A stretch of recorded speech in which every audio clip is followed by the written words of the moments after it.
Thank you. Please welcome Michael Tucker.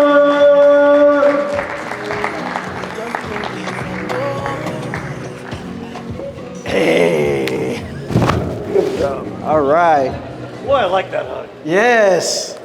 Good afternoon, good afternoon, good afternoon. It is good to see you all now that you are full of macaroni and wanting to take a nap. Awesome. I have a question for you. How many of you all have seen the HBO hit show Billions? Anyone? Okay, a couple. All right.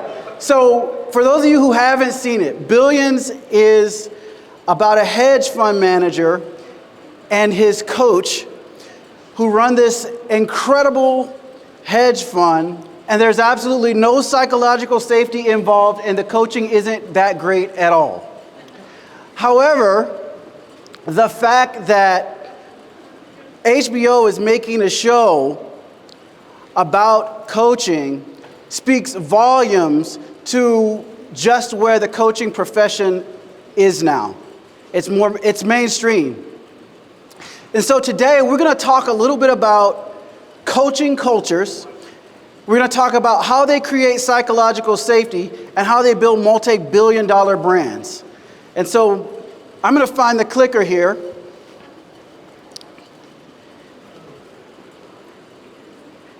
And I'll start by telling you a little bit about myself. The work that I do is primarily with Fortune 500 organizations. I also do some work with mid-sized companies as well, but I'm primarily working with leaders that are wanting to step into a different version of themselves so that they can create results that they never thought was possible for themselves. And these are not individuals who are down on their luck. They're individuals who are at the top of their game and they want to go to the next level. And so we'll talk about that. Work I also do is also in the psychedelic space. Psychedelic integration coaching. Believe it or not, a lot of leaders are looking for ways to access their creativity in a way that they haven't before. So they're turning to things like ayahuasca or ketamine or other things. And so I work with them and I support them in that way as well. I also am a coaching instructor, so I train ICF coaches. And I'm a husband, I'm a hiker, I'm a herbalist, and yes, I'm a pickleball enthusiast. And so, that being said, there's an opportunity to play on Friday if anyone wants to come. It's in the Whova app, okay? So, what are we going to be talking about today? We're going to talk about coaching cultures. We're going to talk about why they matter. We'll talk about some of the benefits of these cultures. Psychological safety is one of these benefits, and I'm going to do a bit of a deep dive into psychological safety. And of course, we'll talk about what keeps leaders from building these coaching cultures. We'll talk about how you go about creating them. And if there's any time left, we'll have some Q&A. Maybe I'll do a coaching demonstration. Who knows? I prepared immensely for this presentation, and I'm absolutely prepared for it to go in a way that I have never considered it going. I want to start with a little story. So this is a picture of me at a grand opening of my first office here in Tucson. This is around 2010, and I had opened a marketing company. And as you see there, everyone is happy and smiling and excited. But what you don't see is you don't see all of the coaching that got me to that point and all of the coaching that got me to this point. You see, prior to starting this, I had 3 other failed businesses, and I was in debt over my years. And I had an enormous amount of self-doubt because I had not achieved what I thought that I should have achieved. And so it took the power of coaching to help me begin to reimagine how I saw myself and to think about business and about life in a completely different way. How many of you have had moments in your life where you realize that you're at point A and you wanted to get to point B and you had no idea how you were going to do it? Yeah, it's real. That's the power of coaching. And that's what it was for me. Now, what's interesting is not only did coaching awaken a new awareness about who I was and about what was possible for me, but it also gave me insight into my organization as I started to build it and what was possible for us as a team. And that company went on to become a successful organization. And here's the thing I want to tell you. When I started this, I didn't have a whole lot of money. And so I actually started my experience with coaching by going to a meetup group that was a mastermind for the book Think and Grow Rich. And that experience led to other coaching opportunities. And you're going to find out why that free meetup experience was so important a little bit later on in our conversation today. So, when we think about coaching and we think about culture, we have to start with where the organization is. And the question that I'm constantly asking organizations is, how do you do things around here? Because that's what culture is all about. How do you move? How do you talk? How do you get things done? What are your processes? And here's the other thing. What are your unspoken rules? Because it's those unspoken rules that more often than not will create or destroy psychological safety in an organization. Now, when we spend some time with the Association of Talent Development, what they let us know is that there are 4 different types of organizational cultures. The first one is the clan. And so the clan is a family-based type of culture. Relationships are paramount in that type of culture. So if you have a small business, maybe a mom and pop situation, everybody knows everybody. You're very much dependent on those relationships. And sometimes those relationships work great, and sometimes they don't. Next is the adhocracy type of culture. We see this mostly in the startup space, where startup founders are looking to scale, they're looking to grow, and so they need to learn fast, they need to fail fast. That's the adhocracy culture. So that's generally a younger, more hip, more energized culture. Then you have the market culture. The market culture is all about results. So going back to the show Billions, that was very much a market culture. It was all about making the top dollar for whatever it is that they were selling or whatever idea that they had. And you were rewarded and you were celebrated for the results that you created at a very high level. The next type of culture is a hierarchical culture. And typically you see this in government, healthcare, medical institutions, where the focus is on structure. The focus is on sustaining the status quo, not necessarily changing a lot of things. It's a very, very big ship and it moves very slowly. So I'd like to invite you to think about your organization and what type of culture you're operating out of. And how that influences your thinking, how it influences your relationships, how it influences how you connect with folks in your organization.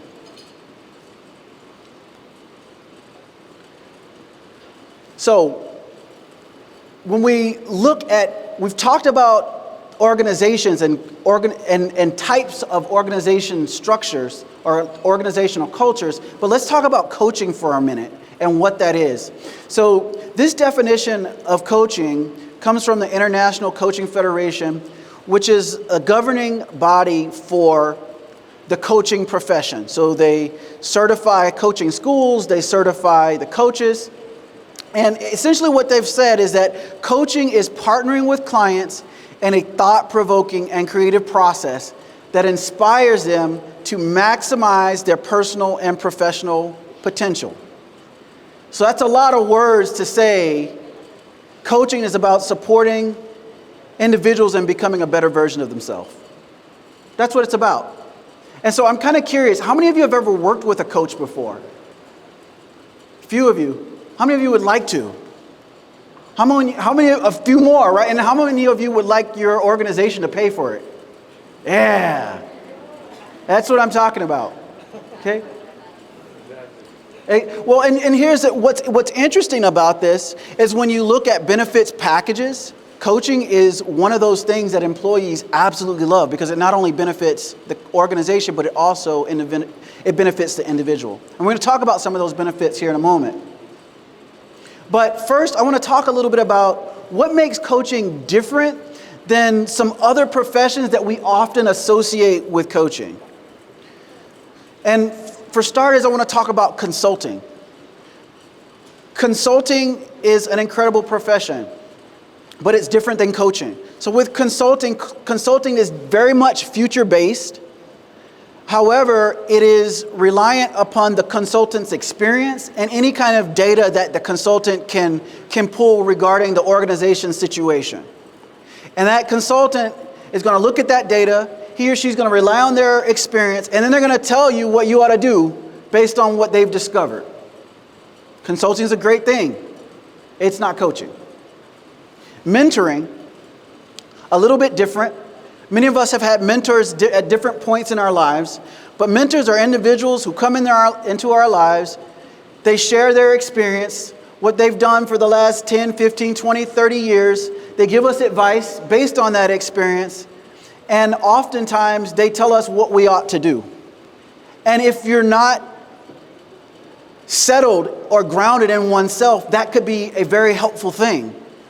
That guidance is really important if you don't know what to do. But mentoring, while extremely helpful, is not coaching.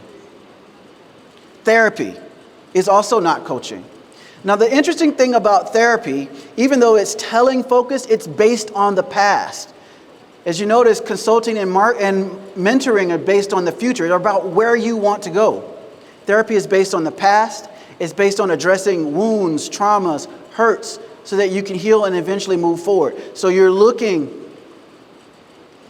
at what your mom did or your dad didn't do, or whatever trauma that you went through.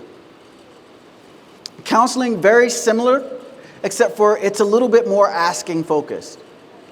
What makes coaching different from all of these things is coaching is about asking you questions about the here and now and the future so that you can create a reality that hasn't been present for you, so that you can become someone that you have never became or never thought you could become.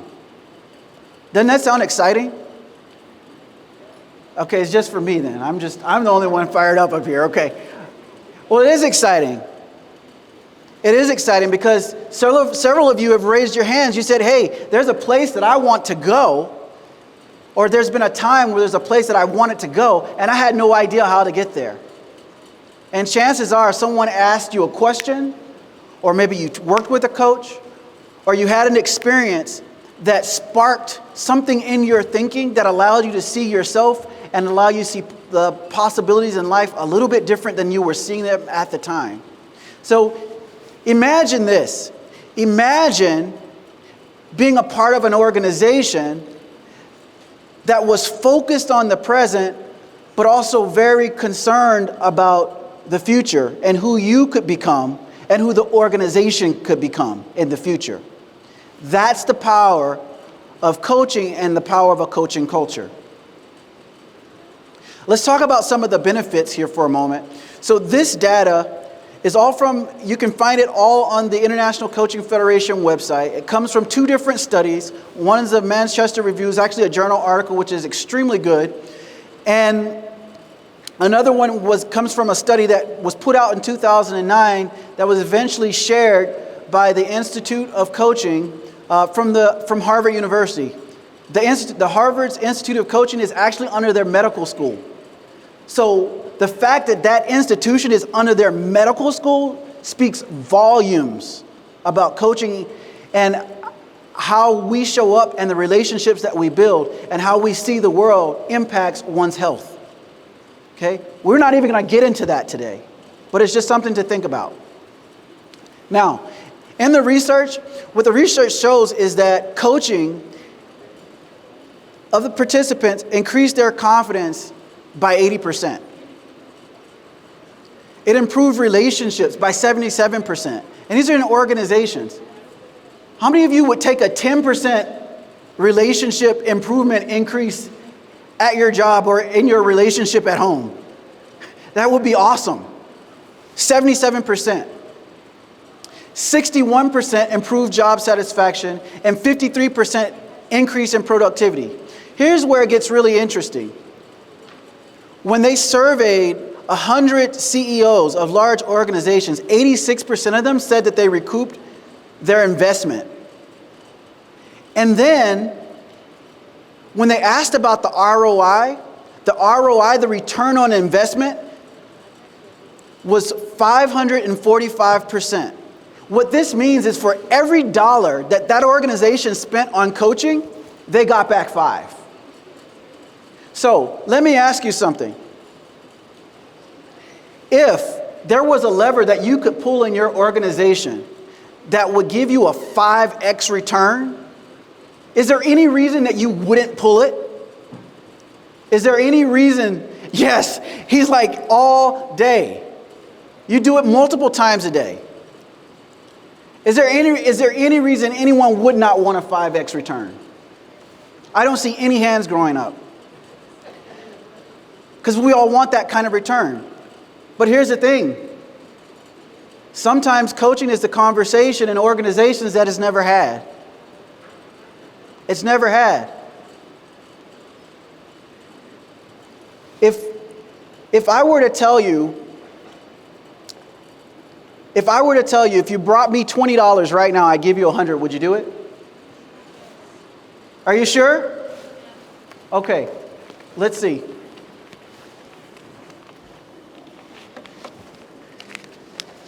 I've got a wad of 20s here. This is $100. Give me $20 and I'll give you $100. How much will you give me if I give you 100? If you trade me $20, I'll give you $100.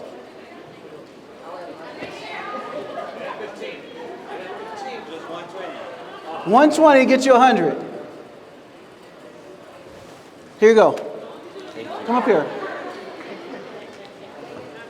What's your name? Dante. Dante? That was a really smart move. What do you do, Dante? Just student. You're a student. Yes, sir. Okay, listen to Dante. Dante is a student. Let me ask you something, Dante. When you heard me make this offer, what was going through your mind? $80. 80 bucks. Okay, is there anything else that was going through your mind about coming up here and making the exchange? Yeah, I saw interview. The interview asked Bill Gates, "How do you make your money?" And he started to write down a check. "Oh, I don't want your money." And he ripped it. And that's a lose opportunity. And I remember that. I said, maybe $80 is more than $80. Did you hear that? Essentially what he said is that, in a nutshell, sometimes we look at opportunities and we completely miss the opportunity. Let me ask you something. Thank you so much, Dante. Thank you. Don't spend all your money on one place. I want it. Let me ask you something. What was it like watching Dante come up here and get this $100 while you were thinking about it? What was that like for you? Anybody? What? Painful. What else? Surprised. You were happy when he learned as a student, but he got the $100. You didn't. You were going to come up. What stopped you? You only have a $100 bill. It would have just been an even swap. Right? The $20 in this situation represents the investment in yourself. It represents the investment in your organization. And there were several people who were kind of creeping up, but it didn't go further. How many of you are thinking about coaching in your organization or other opportunities in your life, and you're creeping into that opportunity, but not going all the way? The $100 represents the results. Whatever result that meant for Dante, in his case, it was $80. But that represents whatever result that you said you were committed to in your life. That's what that represented. So my question for you is, where else in your life are you saying that you want a thing? You're saying that you want the organization to grow, but you're not taking the risk to do it. The risk to come up in front of all the people. The risk to be a little bit uncomfortable. That's the power of coaching. And that's just one of the benefits. Because in that moment, Dante had the opportunity to be courageous. And what's interesting is I didn't say a whole lot to Dante. He saw the opportunity. He connected with my presence and that what I was saying was indeed true. And he took action. And so sometimes coaching has less to do with what's said than the coach in the space. Okay? Let's keep going.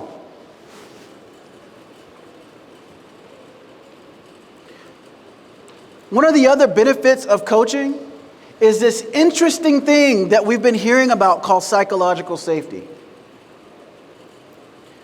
What is psychological safety? We're going to get to that in a moment. But first, I want to tell you about Google's Project Aristotle. So Google, back in 2012, wanted to find out what made great teams great. And so they went on this journey for 4 years. They conducted this research with over 50,000 people. They surveyed 180 teams with over 100 variables. And what they discovered during this time was that there are 5 key things that make great teams great. Impact. So the team has to see that they're making an impact in the organization or on the world. There needs to be meaning for the individual. There's something valuable there for them. There needs to be structure and clarity within the team. There needs to be dependability within the team. But most importantly was psychological safety. And psychological safety is when team members feel safe taking risk. They feel safe being vulnerable enough to take risk. Now, what's interesting is psychological safety is not a black or white thing. It shows up in degrees. And we're going to talk about that. Tim Clark, in his book, The 4 Stages of Psychological Safety, says that psychological safety is rewarded vulnerability.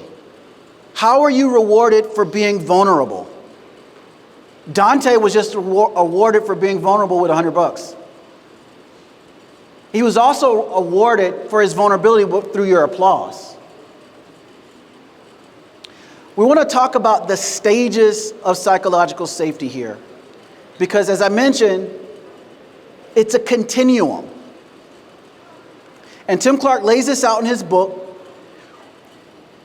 And his work, just so you know, Tim Clark's work is a byproduct of Amy Edmondson's work on fearless organizations. Amy Edmondson stumbled upon psychological safety as she was trying to understand what made great healthcare teams great. Tim took her work to the next level, or just expressed it in a different way. So when we look at psychological safety, there are four stages, and the first stage is inclusion safety. What is inclusion? Inclusion means I can show up as myself, as Nancy talked about, even with the way that I might be too much of something. As long as I'm not trying to harm anyone else, then I'm accepted in the organization. If I'm trying to harm someone, okay, then I get excluded. But if I'm not trying to harm anyone, this is something that is given to everyone. Let me ask you something. When you walked in here, chances are the question that you were asking yourself at some level was, do I belong here? Is it okay here? Are these my people? This is what employees are asking. Chances are you asked the same question when you started your company, or you met with that group of investors, or that group of bankers, or you started that new job. You're asking, do I belong here? Are these my people? And if the answer is yes, you felt good about yourself and you stuck around. Unfortunately, today, a lot of people don't have that yes at the level that they could. And so what you see as a result is a turnover in organizations at unprecedented rates. The next level of safety is learner safety.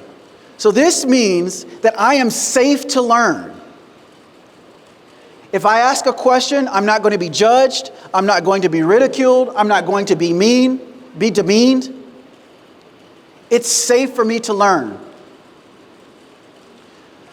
At the third level is contributor safety. I can contribute, and my ideas will be heard.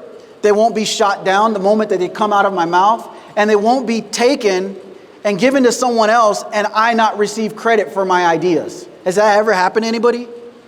You put your ideas out there and somebody else took credit for it? Okay. And then the fourth stage of psychological safety is around challenger safety, meaning that I can challenge the status quo of the organization and the organization won't crumble. The ego of the leadership won't fall apart just because I challenge the status quo. This is what psychological safety is all about. These are the different stages that an organization can move through. And really quick, I want to talk about paternalism and exploitation. Okay, because as you notice here, when you look at this graph, you're noticing on the y-axis, I think, is the up and down axis, right, is respect, and then on the x is permission. So when you're looking at paternalism, what you're looking at is you're looking at a situation where I respect the individual, but I don't want him to touch anything. I respect you, but don't do anything, don't break anything, don't touch anything. I don't really care about your ideas that much because I've invested so much time in making things be the way that it is. It's always been this way and we're really not that interested in changing it. So I know I hired you for this job to bring in change and disruption, but I really don't want you to do that. Anybody work in diversity, equity, inclusion? All right. Exploitation, on the other hand, is when there's some respect there, but not that much. We just want to work you to death. We just want you to do whatever we tell you to do, and your feelings, your opinions, your needs do not matter as much as the result that we need you to generate. And here's the thing about this. In paternalistic cultures, in cultures of exploitation, people get used to them. And they think that that's the way that it ought to be. They think that's the way that it ought to be. And then a pandemic comes along, and people say, we're not going back because we're tired of paternalism, we're tired of exploitation, and the companies are trying to figure out why. Is this making sense to anybody? Am I striking a nerve with anybody? Okay, one person. All right. All right, all two of you, that's good. So when we look at psychological safety, the impact of psychological safety is deeper employee connections, more effective collaboration, greater employee satisfaction, reduced turnover, reduced accidents. How many of you are in a space where accidents and safety is important? You guys remember the Challenger shuttle that went up and blew up? And the engineers knew about the O-rings, that they weren't great. But this individual was more afraid of saying that something wasn't great than the shuttle blowing up. Can you imagine the amount of fear that that individual had to have to not speak his truth?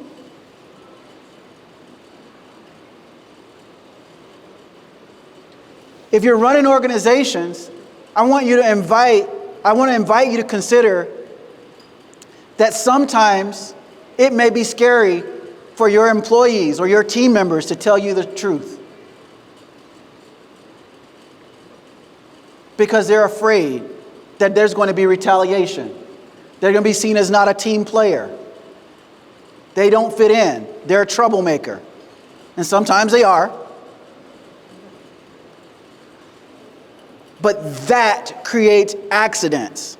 The leaders that I work with are high impact, very visible leaders that oftentimes are responsible for life and death outcomes. And when people can't talk to you, accidents often happen. And then, of course, there's profitability. That's another benefit of psychological safety. Here's what it's not. What it's not is, it's not a shield from accountability. This is not about being nice. This is not about coddling people. This is about holding people to the highest and best version of themselves, which is where the coaching culture comes in. Seeing the best of this individual and inviting them to stand at the precipice of greatness. It's not about consensus decision making. Everybody might get their voices heard, but at the end of the day, there's still generally one decision maker. And it's not about unearned autonomy. You're not going to just go off and do whatever you want because you think you ought to. It's not going to happen unless you earn that and you've proven yourself worthy to be trusted over time. It's not about political correctness. Psychological safety isn't tied to any kind of political movement or social movement or whatever. This is about humans. And this is about how we show up in relationship to each other in organizations. And it's not about rhetorical reassurance, which is just because I said this is a psychologically safe space doesn't mean that it actually is. Okay? So, you're probably wondering, how do I get from point A, some psychological safety, maybe some version of a culture or none whatsoever, to point B, where there's psychological safety, there's a coaching culture, there's an opportunity for me to grow and live into the highest and best version of myself, and for me to be a part of an organization that's doing the same thing? The answer to that is it depends. How you get from point A to point B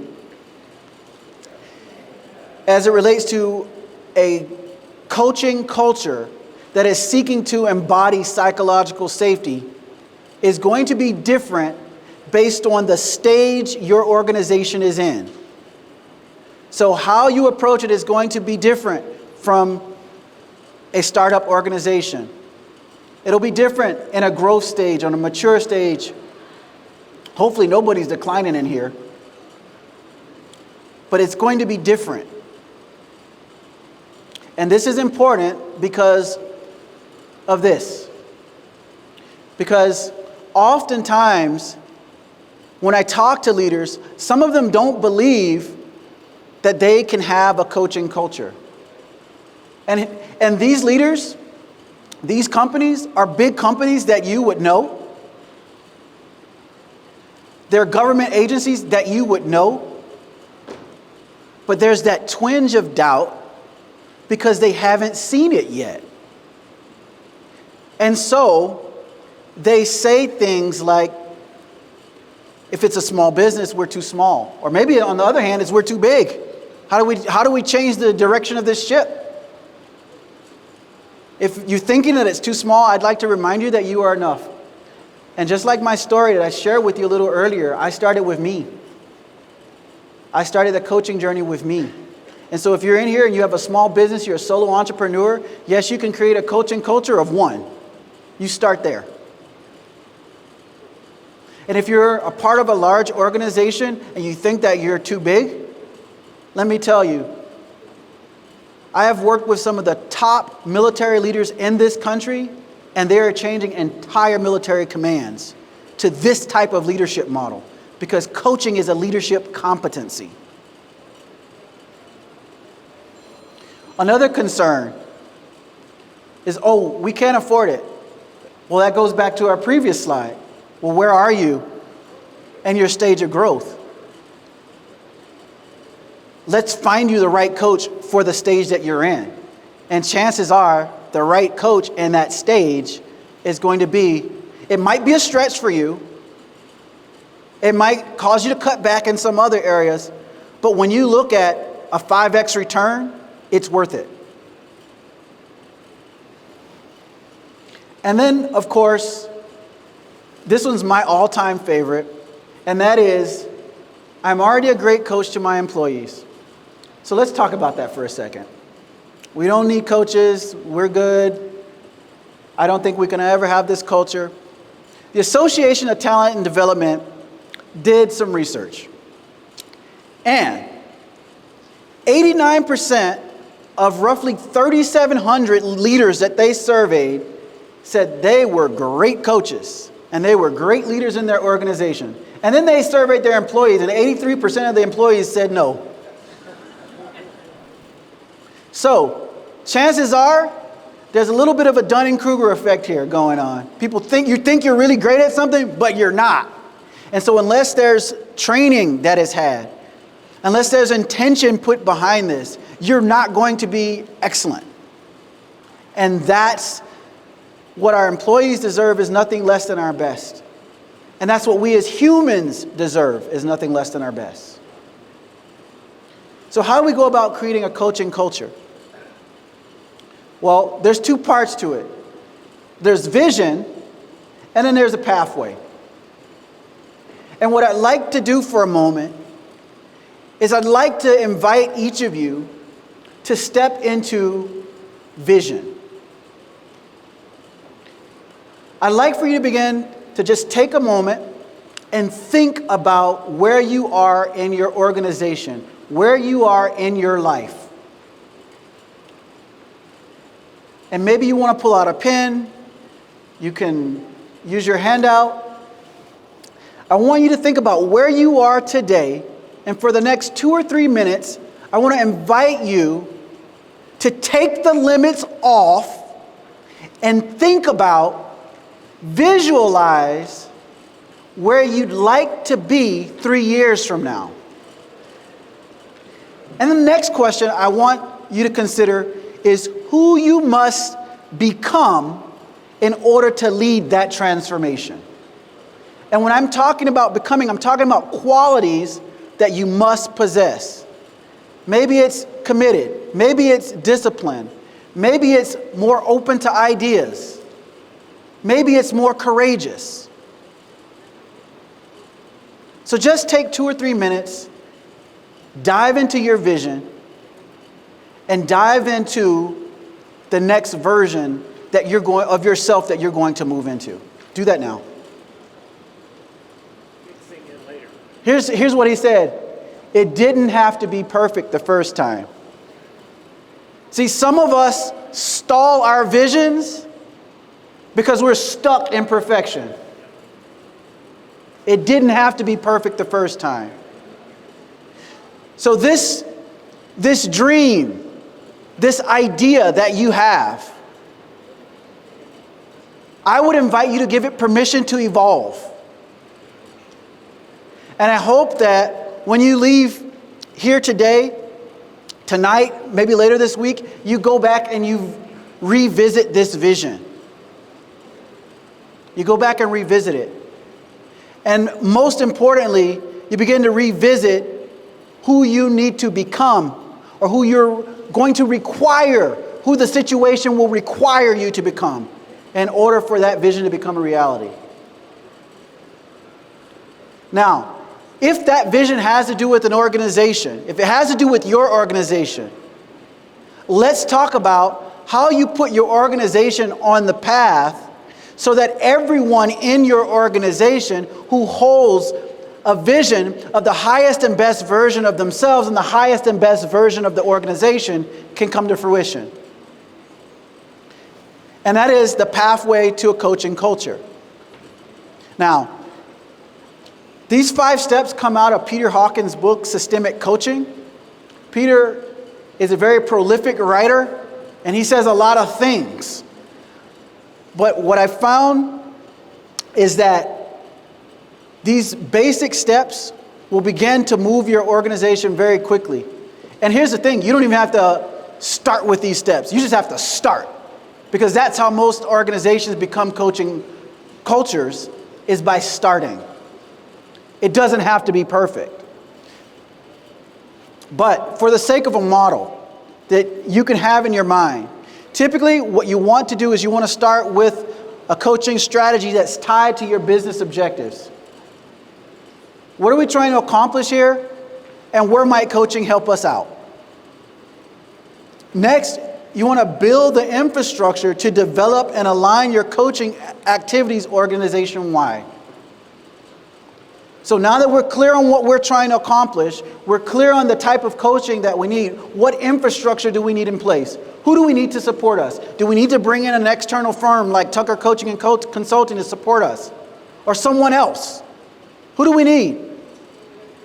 Do we need to look at building an internal model? That's what the U.S. government is doing. They're doing a little bit of both, external and internal. From there, you begin to take a look at where else coaching might be a part of the organization, how it influences your management values, your leadership styles, appraisal process, recruiting, everything, your stakeholder engagement. And then from there, you start to look at ways to harvest your learning. Because as you create an experience, as you create an environment for coaching, you're going to learn things about your organization that you didn't know. And if you're smart, you're going to do something with that information. And so you need to have a plan for harvesting that learning. And then the next step is to invest and enhance what you're doing. This is how you create a coaching culture. Some organizations, they start at the top, they work with their senior leaders. Maybe they move to the C-suite, then to directors, then to managers. And some organizations are just doing this all across the organization because they've identified a business imperative. So one of the organizations that I work with is an organization called Twitch. Anyone familiar with these guys? If you have kids that play video games, they're probably very familiar with Twitch. What Twitch uncovered in their research is that they could not hold on to black engineers, couldn't hold on to the talent. So they created a program specifically for that demographic. I've been working with 5 other engineers. 2 of them just got promoted that I'm working with. And I'm sure there are countless others connected to other coaches. They identified a business imperative, they identified a value that was important for them, and they put coaching behind it. So my question for you is, what is your business imperative? What value is important to you? What metric do you want to hit in the next 3 years that unless you get some support, you're probably not going to hit it? Because chances are you've been trying to hit this objective for a while. And if you could have done it by now, you would have done it.